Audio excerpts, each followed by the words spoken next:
Արձագանք։ Շնորհակալ եմ, մենք էլ սպասենք արձագանքին։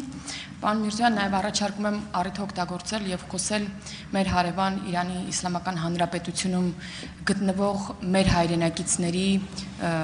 ֆիզիկական անվտանգության, միգուցե նաև, նրանց տեղափոխման հետ կապված ինչ գործ է անում մեր կառավարությունը։ Սրա մասին շնորհակալ եմ։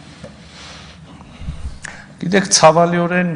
մենք տեսնում ենք, որ Իրան-Իսրայել հակամարտությունը թեժանում է, առնվազն այս պահի դրությամբ շարունակաբար թեժանում է։ Մեր մոտեցումը այս հարցին հանրահայտ է եւ ընդհանրապես խաղաղության հարցում մենք մշտապես ջատագովն ենք եղել մեր մեծ տարածաշրջանում խաղաղությանը,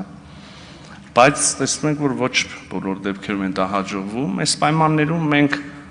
ոչ միայն մեր հայրենակիցների Իրանում գտնվող Հայաստանի քաղաքացիների կամ Իրանի քաղաքացի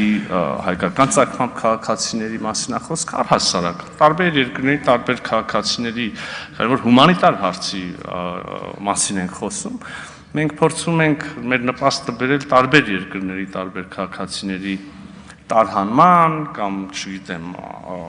ապաստան տալու, ընդառաջելու, օգտակար լինելու, ուրեմն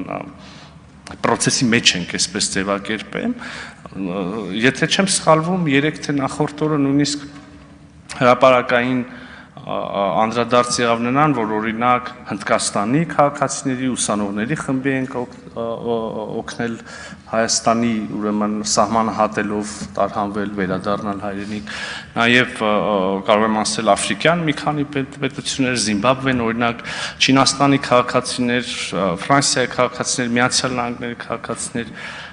սա շարունակական process է եւ ինչպես կարող ենք գնահատել առաջիկա օրերին միայն ծավալները կավելանան։ Շնորհակալ եմ։ Շնորհակալություն, Գերամ Նազարյան։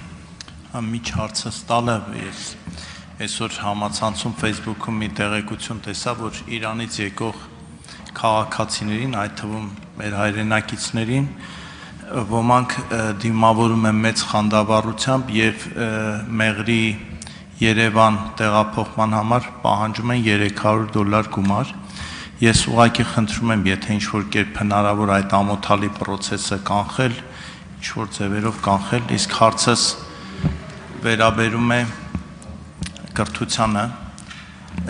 Ամիսներ առաջ ես մի առաջարկ արեցի, որ ինչ-որ պահից դպրոց